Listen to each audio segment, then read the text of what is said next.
So, hello everyone. Myself Udit Saxena, currently pursuing MA from Hindu College, Delhi University, from history. And with me, I have my friends Shivam Patel, Vivek Singh, Prakriti, and Satyam Singh. All are from Department of History, University of Delhi, and we all are in MA previous. So, जैसा कि आपको पता है, इतिहास में तथ्यों का और तथ्यों से भी ज्यादा तथ्यों से जो नैरेटिव निकाले जाते हैं उनका एक बहुत बड़ा योगदान होता है। इतिहासकार जो नैरेटिव निकालता है उसी से ही एजुकेशन सिस्टम की दिशा, इतिहास को पढ़ाना, इतिहास को प्रोपेगेट करना, आइडियोलॉजी का और विचारधाराओं का विकास होना उस पर बहुत अच्छी तरह से निर्भर करता है। ऐसी ये एक बहुत बड़ी घटना इतिहास की अगर आप माने, ऑब्वियसली हमको जितना उसका प्रभाव रहा है मानना तो पड़ेगा कि 1492 में क्रिस्टोफर कोलंबस के द्वारा जो तथाकथित अमेरिका की खोज है वह एक बहुत बड़े मुद्दे और एक बहुत बड़ी घटना के रूप में सामने आती है। और जैसा कि हमने देखा है कि काफी समय से स्कॉलरशिप ने इसको एक खोज के रूप में दिखाया है, बट कहीं ना कहीं रिसेंट स्कॉलरशिप ने इस पर काफी बहस की है कि ऐसा कि एक पर्सपेक्टिव से दिखाना, केवल यूरोपियंस के पर्सपेक्टिव से दिखाना कहाँ तक सही है। क्या हमने नेटिव्स की बात की, उन्होंने जिस सिंबल्स के आधार पर यूरोपियंस को समझा, हमने उसकी बात की। शुरुआत तो हम करेंगे क्रिस्टोफर कोलंबस के चरित्र से। हम जानेंगे कि उस समय जो वर्ल्ड का नोशन था अर्थ का वो कैसा था। हम जानेंगे जो वो लॉग बुक लिख रहा है उसमें सिंबल आ रहे हैं, उस सिंबल से वो क्या कहना चाह रहा है, वो बार बार लोगों को मोटिवेट कर रहा है, तो उसके पीछे उसके कारण क्या है और कारण उसके मोटिव क्या है, असली कारण क्या है। साथ ही हम देखेंगे जब वह इंटरेक्ट कर रहा है तो उसके वहां पर क्या मोटिव्स है, क्या वह वास्तव में लोगों को जानना चाह रहा है या वह जो अपने पूर्वाग्रह लेकर आया है उन्हीं उन्हीं के आधार पर चल रहा है। तो शुरुआत करने के लिए सर्वप्रथम I would like to start with सत्य। क्रिस्टोफर कोलंबस के चरित्र के बारे में इलेबोरेट करने के लिए, कुछ नॉनसेंस बताने के लिए I would like to hand over the discussion to Satyam Singh. So Satyam, बताइए कोलंबस का चरित्र कैसा लगता है आपको, क्या आप चीजें, आप अध्ययन पर आप क्या चीजें निकाल के ला रहे हो क्रिस्टोफर कोलंबस के चरित्र के बारे में, सत्यम। Thank you, Mr. Saxena. I will try to understand the character of the Christopher Columbus and what are the intentions of the Columbus and the Catholic sovereign during that time.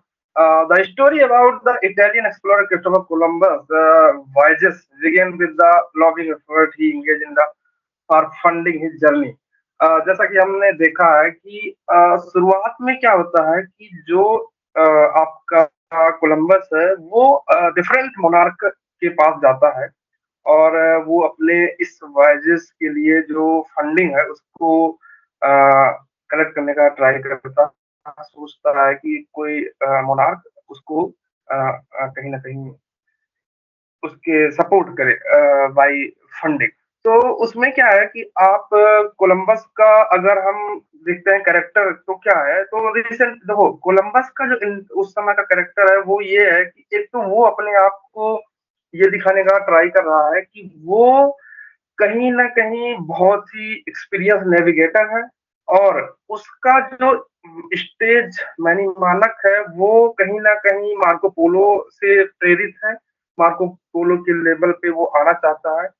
दूसरा ये कि वो जब स्पॉन्सर्स के लिए जाता है तो उसको स्पेन के जो मोनार्क हैं फर्नांडिस और इजाबेला, उन्होंने उसकी बात पे एग्री किया और उसके स्पॉन्सरशिप को कहीं ना कहीं माना।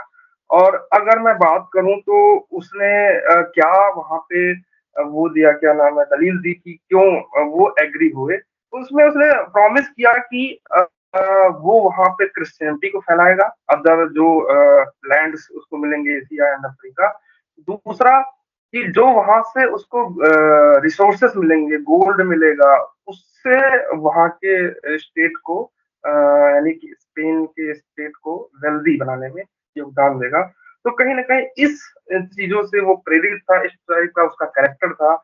और इन्हीं कैरेक्टर को देखते हुए वो अपना गोल्ड, ग्लोरी और गॉड का स्लोगन देके 14 अक्टूबर 1992 को अपने 3 शिप्स के साथ, the Nina, the Pinta and the Santa Maria, these are the 3 ships, इसको लेके वो निकल जाता है। और अगर मैं बात करूं कि उस टाइम पे जो कोलंबस का इंटेंशंस है वो क्या है, तो अगर मैं कोलंबस की इंटेंशंस की बात करूं तो उसका पर्सनल डिजायर जो है वो कहीं ना कहीं वेल्थ को कलेक्ट करना है, और वहां के जो किंग है या मोनार्क है उनसे फेम पाना है, और इस पर जो क्रिश्चियनिटी है यानी जो रिलीजियस जील है उसके अंदर उसको स्प्रेड करना चाह रहा था वो।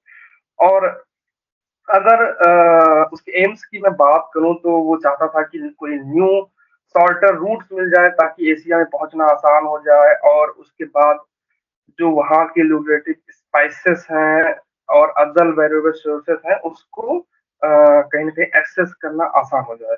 तो इन सभी चीजों से वो कहीं ना कहीं मोटिवेटेड था, और उसके बाद वो वहां पे जाता है।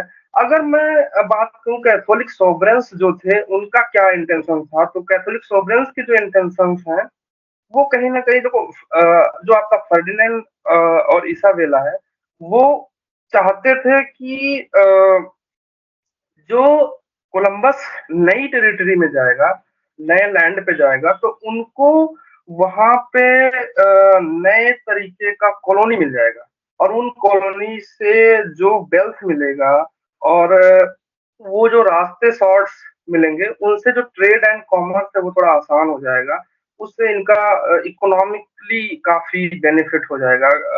दूसरा अगर मैं बात करूं तो इसाबेला इस बात से भी मोटिवेटेड है कि जो कैथोलिक आपका रिलीजन है वो कहीं ना कहीं जो न्यू लैंड है, जो इंडिजिनियस पीपुल है वहां पे, उनमें क्रिश्चियनिटी कहीं ना कहीं फैलाया जा सके या उनको कन्वर्ट किया जा सके क्रिश्चियन धर्म में। तो एक रिलीजियस मोटिव भी उनका था।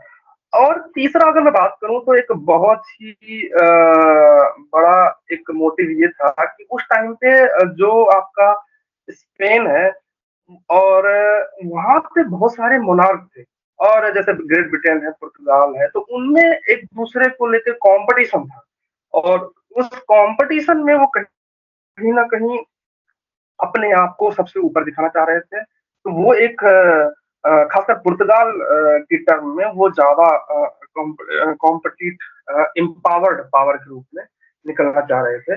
तो इस इन सभी मोटिव या इन सभी इंटेंशंस के साथ वो कहीं ना कहीं 3 अगस्त 1492 को निकलता है, और अक्टूबर 12 1492 को वो बहामास लैंड पे पहुंच जाता है, और वहां पे वो सोचता है कि वो ईस्ट इंडीज में आ गया है जो है। तो मेरे हिसाब से इंट्रोडक्शन यहाँ पे हो गया है। बाकी Udit ji, I think I have done. जी, okay, so it was quite evident that whatever Columbus is doing, he is doing for his motives that Satyam has already explained in the character of Columbus, that was gold, glory, and God. So the financial motives, the religious motives, and the motives of the glorification of the empire of sovereigns. That we can say these three things are the main things that are revolving around the motives and the voyages of Columbus. But I would like to draw your mind towards the understanding of globe and the world at that time. Look at this. What can you derive from it? You can say this is Africa. Okay, Africa is here. It is kind of, I think it is Mediterranean Sea.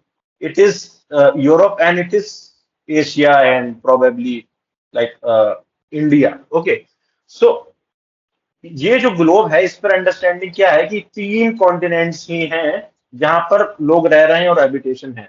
सो इसी को आधार मानकर Columbus ने अपनी जो यात्रा है वो शुरू की। तो एक जो नोशन पहले ही निकल के आता है कि कोलंबस को, और कोलंबस ने खुद मैप बनाया, ये बहुत पॉपुलर है कि कोलंबस ने अपना मैप बनाया और वो बहुत बड़ा मैप बनाने वाला जियोग्राफर था। It is he might be having good knowledge of winds and all, but जो मैप था वो मार्टिन बेहम, आप जब देख सकते हैं 1492, जो मार्टिन बेहम है वो कंटेम्परेरी हैं कोलंबस के। सो ये जो मार्टिन बेहम का मैप है, यही एक आपका ये सोर्स है कोलंबस की वॉयजेस का। और क्योंकि अर्थ उस समय से बहुत बड़ा नोशन कि अर्थ फ्लैट है, लेकिन कोलंबस के, it is a thing to appreciate about him कि कोलंबस के माइंड में कहीं ना कहीं ट्रिगर कर रहा है कि maybe it is not flat, maybe if I go the west world I would reach the India. यहाँ से जाते जाते व्हेन आई विल, जब राउंड होगा तो मैं यहाँ पर कहाँ पे पहुंच जाऊंगा, इंडिया पहुंच जाऊंगा, I would find a different route. और ये तो पर आगे भी आप सुनोगे ही कि कैसे भी वो जब वहां पर आइलैंड्स पर पहुंच रहा है तो वो पहले कह रहा है कि मैं जापान पहुंच गया, जब वो क्यूबा पहुंच रहा है देन ही सेइंग कि मैं एशियाटिक मेनलैंड पे पहुंच गया हूँ। तो it is a different thing, and it is very hard to shake the illusions of Columbus because he is not ready to accept that कि मैं एक डिफरेंट जगह पर पहुंच गया हूं, ना कि मैं इंडिया पर पहुंचा हूं। और सेकंड वॉइस तक भी हमको ये देखने को मिलता है कि again and again he is saying कि I have discovered India and all. So it was the map.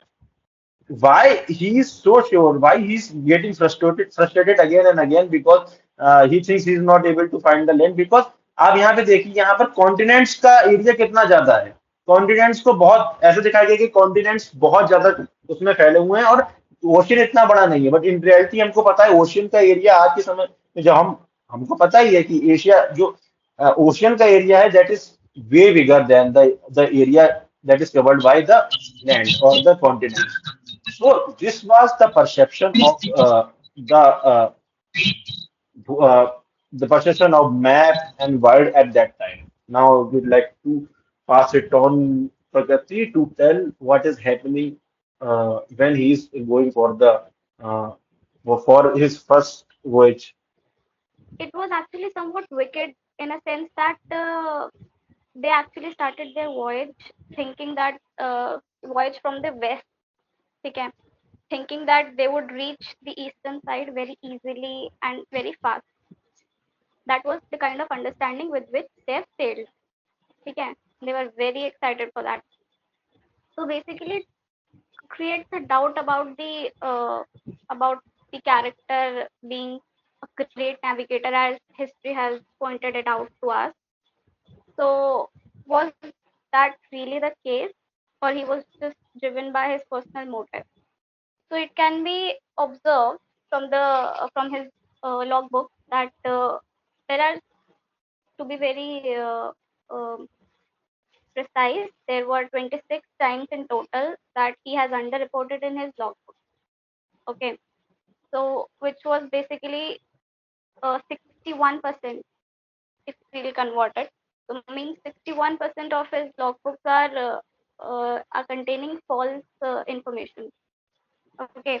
The second point would be there are in total somewhat about 23 signs and symbols by which he is indicating that land is nearby, such as he's indicating that seaweed is visible to us. It means the land is nearby.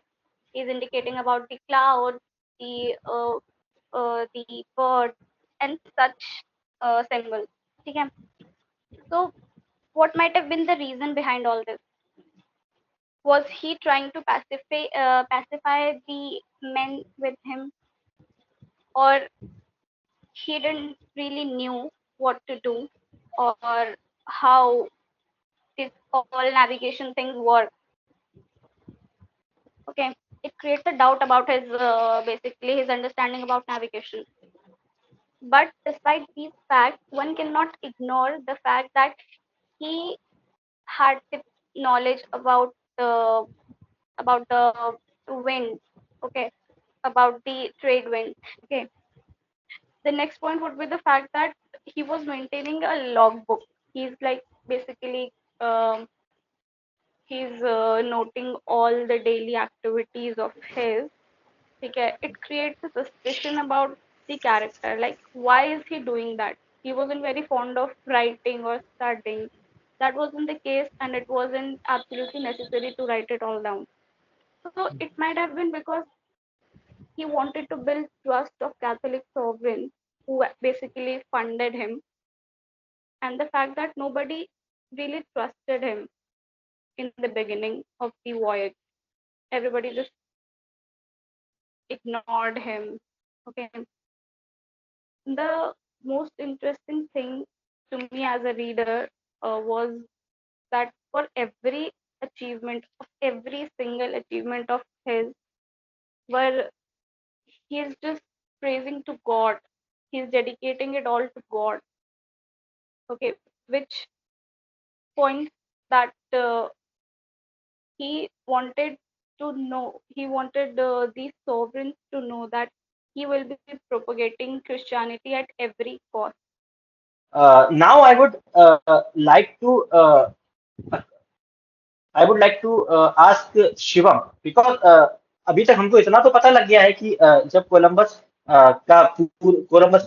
जब जा रहा है कैसी तैयारी कर रहा है ships पर वो कैसे बार बार जैसे प्रकृति ने बताया ही बार बार वो गॉड का नाम ले रहा है बाकी लोगों का नाम ले रहा है तो क्या वो बताना चाह रहा है कैसे मोटिवेट कर रहा है कैसे फाल्स इन्फॉर्मेशन कैरी कर रहा है उनको किसी तरीके से मोटिवेट करने के लिए कि चलो चलो आगे चलो बट एट द मोमेंट जब वो वहां पहुंच रहा है जो इंटरेक्शन क्या हो रहा है कैसे नेटिव उसको देख रहे हैं वो कैसे किन चीजों को देख रहा है इन चीजों पर प्रकाश डालने के लिए मैं शिवम से निवेदन करूंगा कि इन चीजों पर आप पढ़ा है तो आपने क्या चीजें ट्रेस की और क्या आप डिफरेंट ओपिनियन निकाल पा रहे हैं शिवम टू यू।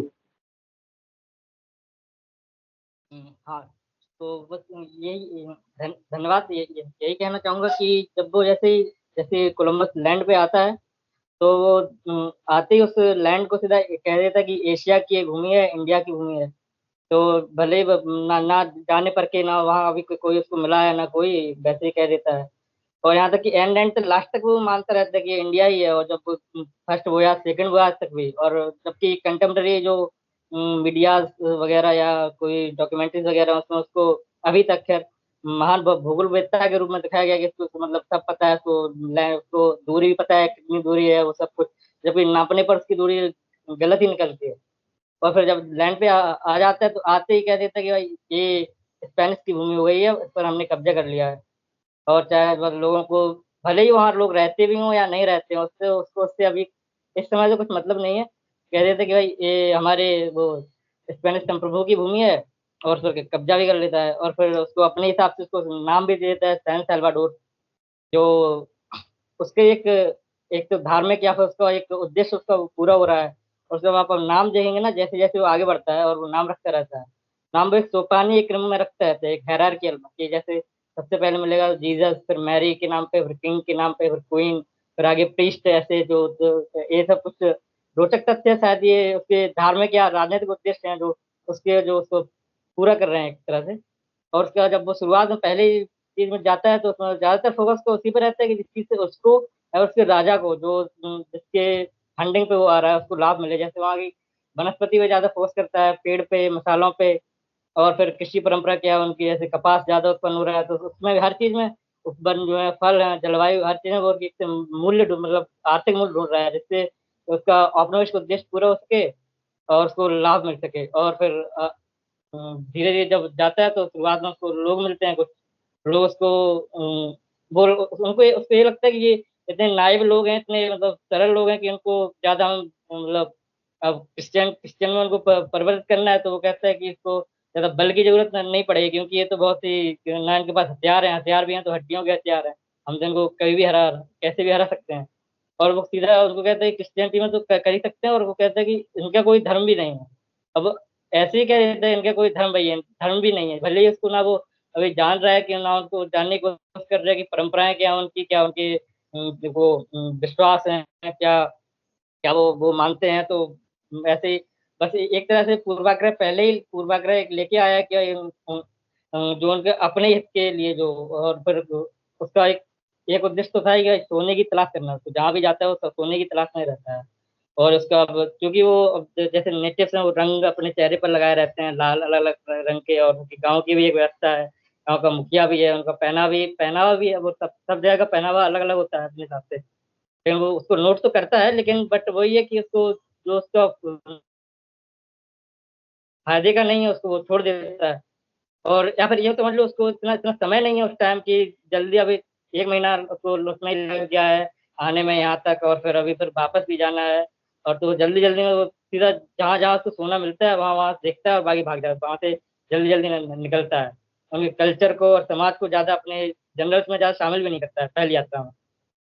और फिर वही, और जबकि तुम नेटिव्स को देखोगे, नेटिव्स नेटिव उनको एक तरह से दैवीय फिगर के रूप में मान रहे हैं, उनको मान रहे हैं कि ये आकाश से आ रहे हैं, आसमान से, और उनको मित्रतापूर्वक व्यवहार कर रहे हैं कि उनको घर में बुला रहे हैं और कह रहे हैं कि आवास दे रहे हैं, खाना भी दे रहे हैं, और जब जरूरत पड़ती है तो सोना भी दे देते हैं वो, बिना छोटी छोटी चीजों के बदले।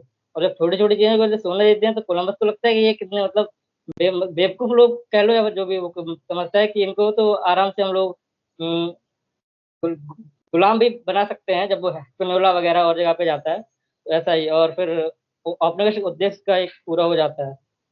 और फिर उसी के तहत वो एक चौकी बनाने का वहाँ कहता है कि जिसका नाम वो नविदाद रखता है, और वहाँ लोग रहेंगे, वहाँ आसपास इन लोगों के वो जानेंगे क्या क्या परंपराएं हैं, क्या जिससे उसको आगे वाले जो एक्सपीडिशन वगैरह आएंगे उनमें लाभ मिल सके, और जो राजा को पर्याप्त विश्वास दिला सके कि हम यहाँ पे जा सकते हैं।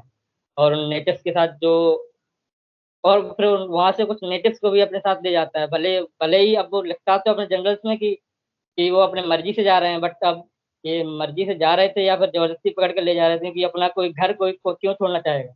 जी, बहुत अच्छी तरीके से आपने बताया कि कैसे कंटिन्यूअस रश है उसके दिमाग में कि बस गोल्ड, उसमें वो जितने भी साइंस और सिंबल्स मिलते जा रहे हैं या नेटिव्स मिलते जा रहे हैं उनको जानने को, कल्चर जानने को, इन सब पर ध्यान नहीं दे रहा है। वो जो अपना मोटिव लेके आया है कि सत्यम भी बता रहे थे, गॉड ग्लोरी गोल्ड की बात जो सत्यम ने की, हाँ। तो उस पर अपने अपने पूरे जो है उसके मोटिव है उन्हीं पर वो अपना आगे का कार्य करता चला जा रहा है। और आपने ये भी बताया कि नेटिव्स ने कैसे उनको देखा, ये बहुत बड़ी बात है क्योंकि जब भी हम इतिहास देखते हैं, मूवी देखते हैं, इसको हम इग्नोर देखते हैं कि लोग इग्नोर कर रहे हैं कि नेटिव्स किस तरीके से देख रहे हैं। जी, बहुत प्रिसाइजली आपने उसको बताया। और इसके बाद की चीजों को जब वो लौट रहा है तो कैसे स्वागत हो रहा है और सेकंड वॉयज में क्या क्या डिफरेंस आ रहे हैं, इसकी बारीकियों को समझाने के लिए I would move to Vivek Singh, and वो क्या बताते हैं। Vivek, to you. प्रारंभ में कोलंबस का स्वागत पुर्तगाल, लिस्बन और बाद में स्पेन में होता है। कोलंबस को आर्थिक पुरस्कार और सम्मान मिलता है। कैथोलिक मोनार्च उसे विभिन्न टाइटल जैसे कि एडमिरल ऑफ द ओशियन सी और वाइसरॉय ऑफ द इंडीज से कोलंबस को नवाजते हैं। पोप अलेक्जेंडर भी कोलंबस को रिकॉग्नाइजेशन मिलता है, कोलंबस को उनसे भी।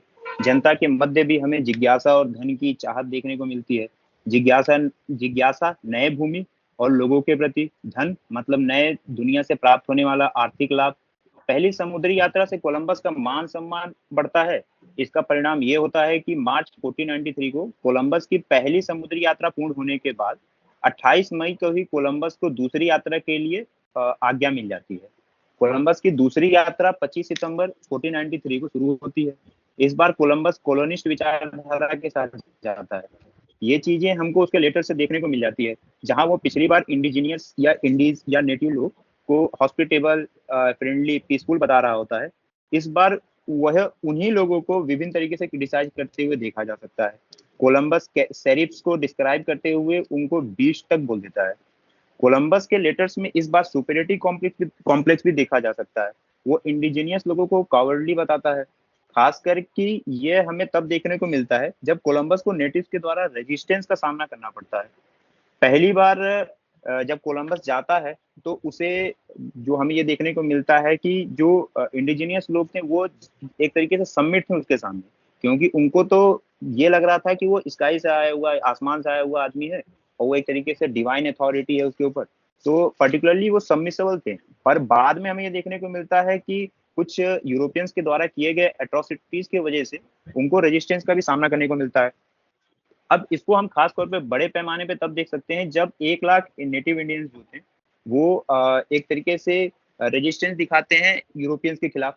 हालांकि उस युद्ध में ये देखने को मिलता है कि 200 यूरोपियंस जो है वो नेटिव्स को जो है हरा देते हैं। खासकर ये इसलिए भी कहा जा, और उसके बाद ये देखने को मिलता है कोलंबस उनको कावर्ड कर रहा है। परंतु यहाँ ये भी कहा जा सकता है कि जो नेटिव्स थे उन्होंने कभी भी उस तरीके का साउंड या उन्होंने बॉम्ब की आवाज सुनी नहीं थी, बिग गन्स की आवाज सुनी नहीं थी। ये कह सकते हैं कि उन्होंने जब दो तरफ से बिग गन्स की आवाज सुनी होगी तो वो उसे जब पहली बार एक्सपीरियंस करेंगे तो डरे होंगे।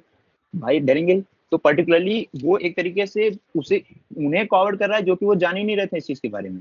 तो हमें ये भी देखने को मिलता है कि कोलंबस ओवरऑल उनको क्रिटिसाइज कर रहा है।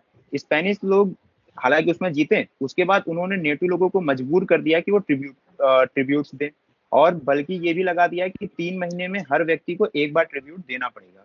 यहाँ एक चीज और साबित होती है उनकी गोल्ड के प्रति लस्ट। अब जैसा कि हम देखते हैं पहले जो वॉयज में जब कोलंबस के ये देखते हैं जो उसने अपने लेटर्स में लिखा है, तो हमें ये पता चलता है कि पहले वॉयज में कोलंबस के जब लेटर्स को एग्जामाइन करें तो ये पता चलता है कि उसको गोल्ड के प्रति स्पेकुलेशन एक्साइटमेंट है। परंतु जब हम सेकेंड वॉयज में देखते हैं तो वो इंटेंसिफाइड हो चुका है। ओवरऑल वो सर्च इंटेंसिफाइड कर देता है, वो खोज तेज कर देता है, यहाँ तक कि ट्रिब्यूट्स जो उसे ट्रिब्यूट उसने बढ़ाया, इस चीज को साबित कर रहा है कि वो गोल्ड के प्रति उसका जो लालच है वो इसमें दिख रहा है सेकेंड वॉयज में। और यहाँ तक कि उसने एक ओजेडा के नेतृत्व में लगभग 14 आदमी की एक टीम भी भेजी थी। उसका स्पेशल काम सिर्फ यही था कि वो गोल्ड फील्ड्स खोजेगा। उसके बाद हमें ये देखने को मिलता है एक और चीज पॉइंट ऑफ व्यू जो इसमें मैं वो बताना चाहूंगा, वो ये है कि कोलंबस का जो मिथ था इंडियंस को उसने खोज लिया, ये मिथ, तो वो हमें ये देखने को मिलता है कि कोलंबस जो कि पहले वॉयज में ये चीज क्लेम कर रहा था कि उसने इंडियंस को खोज लिया है, वही चीज जो सेकेंड वॉयज में भी उसका ये चीज रिपीट हो रहा है। उसने पहले वॉयज में एक तरीके से जब वो पहुंचा उसका ये थिंकिंग था कि उसने वो एशिया के वेस्ट में पहुंच चुका है और जिन लोगों से वो इंटरेक्ट कर रहा है वो इंडियंस है, इसलिए उसने नाम भी इंडियंस दिया उनको। तो पर्टिकुलरली उसका ये थिंकिंग ये निकल के आ रहा है कि वो कैसे उनको जो है एक तरीके से इंडियंस बोल रहा है। यहाँ तक कि उसने अपने लेटर्स में भी प्लांट्स, एनिमल्स और साथ ही जो है उनका इंडिजिनियस लोगों का कल्चर, एवरीथिंग, ये सब कुछ डिस्क्राइब किया। पर्टिकुलरली ये चीज इस चीज को साबित कर रहा है कि वो कैसे उन लोगों को अपने बिलीफ में इंडियन मान रहा था। उसने इनको एस्थेटिक कनेक्शंस के तौर पे देखा। और ये भी देखने को मिल रहा है कि हालांकि उसे पता था कि वो इंडिया नहीं है, वो कोई न्यू वर्ल्ड है, पर उसके बाद भी वो कहीं ना कहीं अपने एजेंशन को ही मान के चल रहा था कि नहीं, ये इंडिया ही है, इंडिया का वेस्टवर्ड, मैं एशिया के वेस्टवर्ड में पहुंच चुका हूँ और ये इंडिया की मैंने खोज कर ली है। तो उसके लेटर्स में ये एक चीज हमको ये देखने को मिलता है कि वो मिथ को, अपने एजेप्शन को वो साबित करने में लगा हुआ है। और एक और पॉइंट जो इसमें है कि another point about second voyage is disbelieve in his own man, fear of mutiny and discontent. Person like Pinjo during first watch and Pedro Magret during second watch were the reason of his fear of betrayal. इस डर के कारण Columbus ने विभिन्न तरीके के कदम भी उठाए, जैसे काउंसिल बनाना, जिसमें खास करके उसे अपने ही करीबी थे, उसके ही करीबी थे, अपने भाई को काउंसिल का अध्यक्ष बनाना, दूसरे भाई को गवर्नर बनाना। यह बात साबित करता है कोलंबस को अपने ही लोगों पर विश्वास नहीं था। टू प्रमोट यूनिटी कोलंबस ने ड्यूटी, पेट्रोटिज्म, शेयर्ड गोल्स जैसे आइडियाज को प्रमोट किया और वेल्थ, फेम, ग्लोरी की लालच दी। emphasis on importance of unity and cooperation in achieving their objectives. At last, I want to discuss on how Columbus welcomed after second voyage.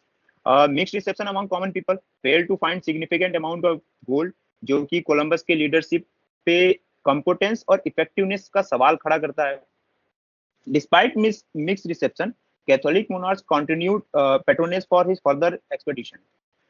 Changes after second voyage, further expansion, establishment of permanent settlement, further exploration, changes in ideas, goods, technologies, disease like syphilis, जो कि हमें ये देखने को मिलता है कि दोनों के बीच में यूरोप और नेटिव्स दोनों अमेरिका दोनों के बीच में डिजीज का वो हुआ था, जो कि पर्टिकुलरली ये देखने को मिलता है कि यूरोप में तो सिफिलिस ने तबाही मचाई, पर ऐसे अगर हम नेटिव्स के प्रोस्पेक्टिव से देखें तो वहां ऐसे 12 से 14 डिजीजेस थे, जो कि टू थर्ड जो है ओवरऑल पॉपुलेशन को खत्म करने का एक कारण भी है।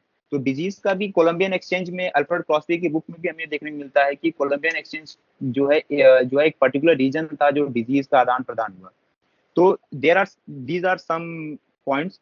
एंड दूसरा चीज ये भी है, कोलंबस सेकेंड वॉयज में हमको कॉन्फ्लिक्ट और रेजिस्टेंस भी देखने को मिल रहा है, जो नेटिव्स के द्वारा सेकेंड वॉयज में मतलब ओवरऑल जो है उनका जो है एक तरीके से ये साबित कर रहा है कि नेटिव्स के प्रति उनका जो पहले वो लोग उनको डिवाइन मान रहे थे, इस बार अब उनके ये देखने को मिल रहा है कि उन लोगों ने जो उनके ऊपर एट्रोसिटीज हुई उसका वो रेजिस्टेंस अब धीरे धीरे दिखा रहे हैं। और सेकेंड वॉयज के कुछ एडवांसमेंट ये भी है कि वेल्थ का जो है इन्फ्लक्स था वो तेज हो गया और जो है इकोनॉमिक इम्पैक्ट भी आया जिसका यूरोप और बाकी रीजन पे। At last, I want to conclude this discussion with my point of view that किसी दूसरे को समझने के लिए दूसरे की विचारधारा को समझना चाहिए, ना कि उसे अपने ही नजरिए से देखना चाहिए। कोलंबस ने अमेरिका की खोज की, न कि अमेरिकी लोगों की। इतिहासकारों के मध्य भी यह बहस का मुद्दा बना हुआ है कि इसको एक डिस्कवरी माने या conquest. There is a famous line that every hero is someone's villain. एक पर्टिकुलरली ये देखिए तो यूरोप के हिसाब से देखें तो यूरोप जो है उसके प्रोस्पेक्टिव से कोलंबस एक हीरो है, परंतु नेटिव्स के प्रोस्पेक्टिव से देखें तो वो हीरो नहीं बल्कि एक विलन साबित होगा। So thank you. So it was a good discussion. I think we have pointed out many new narratives, many new arguments, and जैसा कि फिल्मों में चीजों को दिखाया गया है उनसे हटके जैसा आज तक स्कॉलरशिप कहती आई है, हालांकि रिसेंट टाइम में ट्रेंड चेंज हुआ है, लेकिन जो स्कॉलरशिप एक नए मुद्दों को लेकर आ रही है, जो नेटिव नहीं समझा गया, एक साइड की स्टोरी थी, हमने दोनों साइड की स्टोरीज को लेकर, नेटिव्स की स्टोरी को लेकर या नेटिव्स का जो पर्सपेक्टिव है साथ यूरोपियंस का जो पर्सपेक्टिव है उसको साथ में लेकर जो हमने एक कंक्लूजन पर पहुंचे। I think it was a very good discussion and I would like to thank everybody who was here to help me in this discussion, and for this I want to say everyone a goodbye. Thank you everyone.